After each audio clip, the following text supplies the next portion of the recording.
Listen, we talked about the Carlton Davis acquisition in the last segment, and I'm pretty sure we're all fans.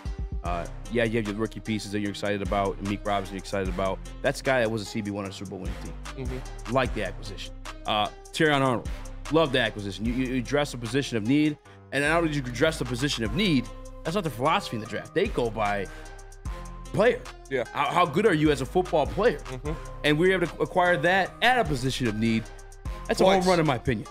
All right. Back to back. Back to back did it again when they got Ennis Rakestraw, who once upon a time was mock drafted in the first round as well. Top 50 prospect on some people's boards. Double shot of whiskey. Yeah. Right? You grabbed a former Pro Bowl and former Pro Bowl as recently as last year and Kevin Zeitler to fill the guard spot that you lost George Jackson to. Let him cook.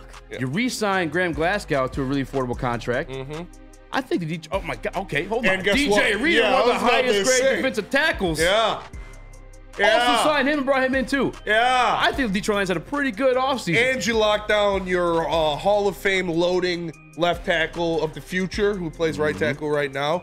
And you locked down your Hall of Fame loading best wide receiver in the NFL, Amon-Ra St. Motherfucking Brown. You just got Amon-Ra St. Clown. You locked down the best quarterback in franchise history in Jared Goff. So sounds like a pretty damn good offseason so far.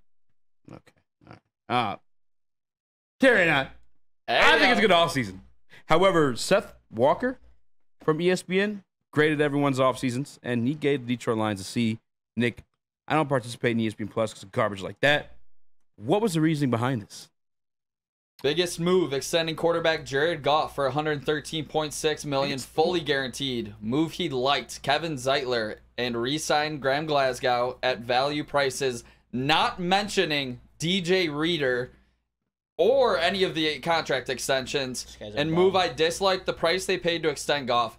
What's this guy been doing? Just checking out Cowboys camp all year? Does he not have a effing clue what's going on in Detroit? Yeah, this guy's a turd, honestly. If you're gonna mention that stuff, not mention them adding a top 5 defensive tackle nose guard in football, adding a cornerback 1 from a team, re-signing the best non-quarterback in the NFL in Penei Sewell, re-signing a top 5 receiver in all of football in Amon-Ra St. Brown. If you're not even going to put those into the equation, then what are we doing here? On top of having a great draft class, getting 2 steals in the 6th round in Mahogany and Wingo, I don't know, man. I feel like these guys don't pay attention to the Lions, and they're just like, they just look for headlines like, oh, they re-signed Jared Goff. We're going to talk about that. Like, exactly, and that's what he had to say. The most important transaction the Lions made was the 4-year, $212 million extension they handed to Goff. It's not a move I can endorse at that price and has the potential to hamper the organization for years. Goff is a devised talent, but I think most would agree that he's not a top 10 quarterback, and that offensive coordinator Ben Johnson deserves a fair share of credit for Detroit's offensive success. If Johnson leaves for a head coaching job in the near future, how effective would Goff be? It's a fair question.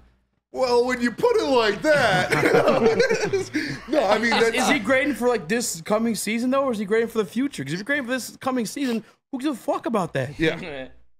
You don't got to worry about Ben Johnson leaving because he's not fucking leaving. Like, he's here. He already said that he's staying. And we're talking about this offseason, right?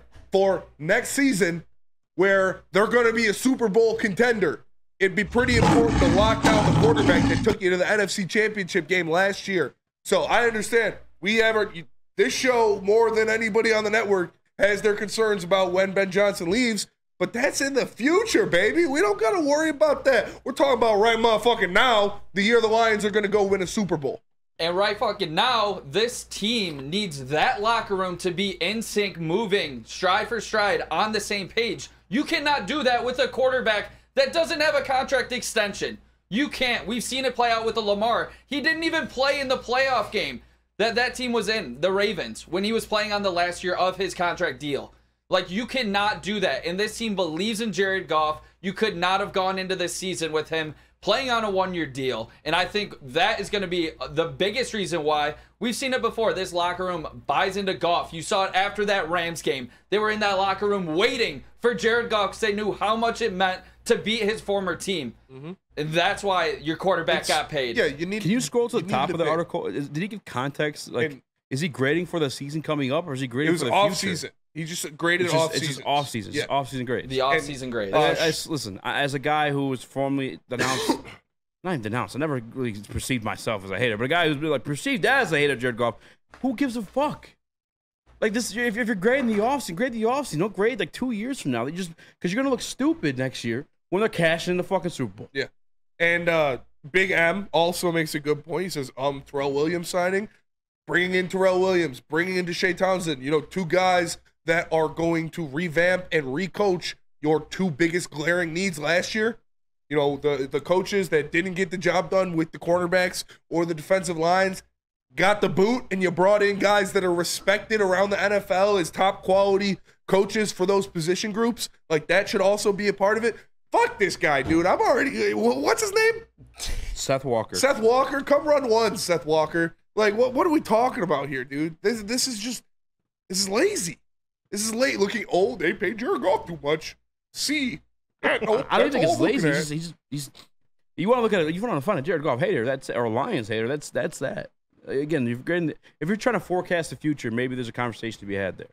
But if you're talking about this offseason, like we're by Vegas odds, by just football like just having a fucking brain there, Detroit Lions are like in the running, right? As Steve O'Baby, you guys talking like the Detroit Lions are America's team. We are America's team. We are America's team. Everyone loves underdog story. That's what the Detroit Lions have been.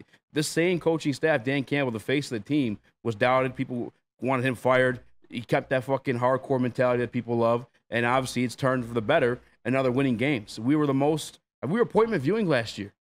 I think we're the most watched team in football last year. That's why we were given, 5 to 6? Yeah. I think it was 5 primetime games this upcoming season. Mm-hmm. We are America's team. We are. And Desert Stallion 14, cool name, says, man, that game last year at Baltimore. What if that's like all you said? Yeah, cool, man. That's it. Man, that game last year at Baltimore still got me sick. For sure. That left a bad taste in all of our mouths. Pause. But that's why they addressed that defensive line. That's why they addressed those cornerbacks, was because that's what Baltimore picked us apart, was just Lamar sitting back there, not getting touched, and picking our defense apart with his arm. So they saw that. They saw what happened in the NFC Championship game, and they addressed it with new coaches and new players at those two positions. So I'm like, yeah, Lions are winning the Super Bowl next year. Whoever wrote this article, you can eat my nuts. Like, get out of here. Caleb? What's his name? Seth Walker. If he gave the Cowboys a higher grade than the Lions, he deserves to be humiliated amongst the masses. Because the Cowboys didn't do jack shit. Literally nothing. And the Lions made legitimate upgrades at their two biggest positions of need. Put him on the steak. Let's throw tomatoes at him. For real. Oh, God. I mean, this guy. I mean, what are we talking about? I don't know. This guy. C, he gave him C. C. This offseason. Seth we Walker. had a top 3 offseason in the NFL. Did he mention bringing back Ben Johnson at all in that thing? I mean, that's a great point. That was the biggest worry going into the offseason, was losing the best offensive coordinator in the league. And we brought him back. And that was stage 1 of Brad Holmes' offseason. This guy is, no disrespect, a clown. And disrespect. All disrespect. All disrespect. Hell yeah, Caleb. And shout out to Jeremy Risen. This is where I found this original article. Because, I don't subscribe to ESPN Plus. You pay $10, the streams suck ass. It's garbage product. But only 5 teams, according to Jeremy Risen, when he read the article, had worse grades than Detroit Lions. There's the Falcons, Vikings, Cowboys, Raiders, and Saints.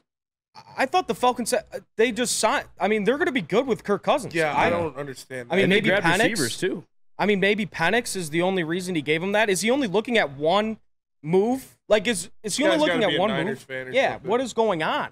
The Falcons made good moves to. They fired their shit head coach, signed a good head coach. Yeah, got a good quarterback, got that quarterback some more weapons in the receiving core. Drafted their quarterback for the future. I liked what the Vikings did too, to be honest with you. I don't think it was a bad offseason. It's not terrible, no. Obviously, they're banking on the success of J.J. McCarthy, but like, if it pans out, talk about an L. You know, they're great. I know they paid Justin Jefferson, but again, if J.J. works out and he's in that rookie deal, they replaced Danielle Hunter pretty well. Justin Jefferson, yeah, they did. Like I think he was going to be Bernard better. And Van Ginkel. Yeah, who did they give? Dallas Give me the top Turner. 5 teams. Who got the Dallas top 5 Turner, highest yeah. grades? I just had the screenshot. I gotta go back and log in. My bad, bro. No, you're good. Yeah, if you can, I'm curious to see who he gave the best grades to. And shout out to Anthony in the Woodward Sports Chat who said he's looking for his email. If you find that email, get it to your boy. All right, because we got to get Seth Walder on the show and just ask him these questions. I need context as to like. We got to grill his ass. Listen up, Seth. No. Please come on the show, Seth. We'll be civil. We have been pretty civil. We definitely. People were mad at us how civil we were with Bukowski, but he's a cool guy. Yeah, and we got into it too. We made a bet. Yeah. Although he backed down on his. He did back down. He was scared. And I should have made him. I should have held that to him because I am kind of nervous about Christian Watson. I'm not. I Ain't wouldn't gonna be. lie. I had something else coming on the way in too. Mina Kimes was going to rank the Packers offense over the Detroit Lions on her top 10 offensive rankings. But you didn't. She got bullied into switching it up. She had the Lions 5. Come on, Mina. Packers 4. What the fuck, Mina? Or Lions 6? No, she had Lions 6, Packers 4. What happened, Mina? You were all about the Lions. Now you're folding. I screen recorded the beginning intro part of that too. I'll send it during the break. But yeah, I think they're gonna be a good team. I think they have a good offense. We were literally top 5 last year. I have a question for you guys.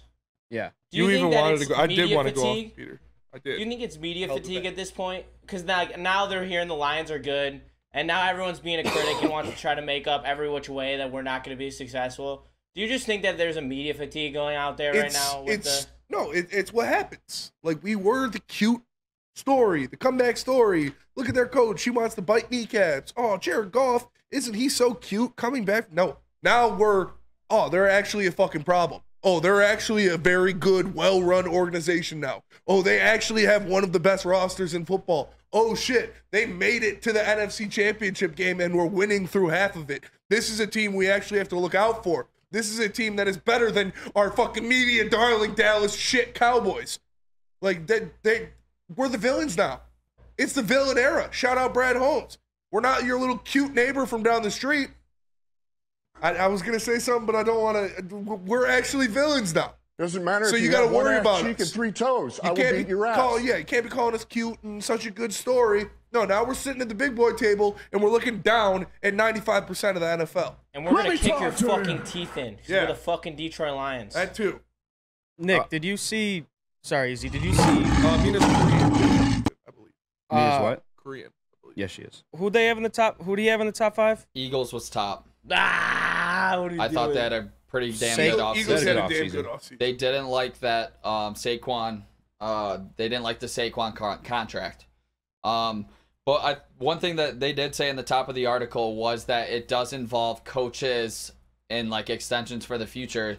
And if it involved coaches, they didn't even say that was like the key, retention. You have both offensive and defensive coordinator coming back, 3rd year in the offense with Jared Goff. It's going to be a top 3 offense. I don't think you can debate that moving forward unless Jameson Williams somehow cannot be a wide receiver too. And even if that's the case, you have St. Brown, Sam Laporta, the best running back duo in the league, I would say. And a great And the best offensive offensive line in the league. Exactly. I don't think you can debate that. So I just don't understand what this guy's talking about. And you got to give him credit for drafting Terrion Arnold and Rankstraw. This team had got so much better this offseason. Like, I don't really even see where they failed to. And I personally am not a big Josh Reynolds guy, especially after the NFC Championship game. I know he was big in some spots for 3rd downs for Jared Goff. Yeah. But after what Your he butt did, hurt. no. You are. He was solid all season. You're butthurt from He one play, choked. 2 plays. He choked. Yes, but twice. The whole entire He's not season, a guy that I want on my including team. the first playoff win in over 30 years against the LA Rams, Josh Reynolds was a big piece of him. He choked You're twice in the butthurt. NFC Championship game to get to the Super Bowl. That's not a guy I want on my team in a big spot. He was good for the Detroit Lions. He's really good for the Detroit Lions last year. Other than Besides to go to the Super Bowl. That's fair. And then to answer your question, Justin, I don't think it's media fatigue. It's just what modern media is, right? You're not selling newspapers anymore. You're selling ads on your website. And I just said it, Detroit's America's team. Everyone's kind of keeping up with what Detroit Lions are doing. If you're gonna bash Detroit Lions, you have a million fucking people. We just set the draft record. Yes. To put it in perspective, yes, we are America's team. We just set the fucking all-time NFL draft record in a fucking Midwestern town. And it was cold draft night, by the way, here in Detroit. Yeah, it was. You've had it in Tennessee, you had it in Vegas. We were the ones to break the fuck. Yes, we're Detroit's team. So they know when they put anything negative or anything fucking silly or stupid about the Detroit Lions, it's going to gain traction. We are one of the only teams, only cities in Detroit to have its own everyone has like sports talk radio. We have our own digital fucking network. Media company, yeah. Yes, dedicated to Detroit teams. Like Detroit is the best sports town. Burn Best in the Woodward Sports chat says, Packers don't have a 1,000-yard receiver, and I don't buy their running game getting better. Losing Aaron Jones, who literally won that playoff game. I'm not mad at that at all. Who said that? Burn. Burn. Yeah, But I'm agreeing. off of what you said, being, this is a click-based business now. This is an impression-based business now. They know, all pause intended, no Diddy, no Brady, none of that. Lions fans ride harder than any other fan base in the NFL. We've taken over stadiums. We've gone to the frozen tundra of Lambeau Field. We've gone to Tampa Bay on their creamsicle delivery and brought the thunder. They know if they put something bad out there in the media, Lions fans are going to freak out and be like, you shut the fuck up, and they're going to get all the interactions they want. Shout out the Bulge Army. Shout out the Gibbs girls. Shout out to everybody that rides on Lions Twitter because they know. They know. If you say something bad about the Lions, we're going to come up and we're going to yap because we know. We finally fucking have a good team. We finally fucking have a well-run organization that was in the NFC Championship game. You could have talked shit about us for 50 fucking years. You can't now. You can't now. We were in the NFC Championship game, and we're going to win the Super Bowl this year. So keep fucking talking while we're hosting the Lombardi Trophy at the end of the year. Let me talk to you. Hand ass. I'm playing. Who are the other teams, just real quick before we go to break? Who was second? Who was third, fourth, and fifth? I know these top 5 teams. Some Seth Walder. Give me a sec. I'm not mad at the Eagles being in the top 5. I don't know if they're number 1. I have to like sit down and do my own grades, I guess. It's a long ass article. Maybe we do that. You gotta pay for that article?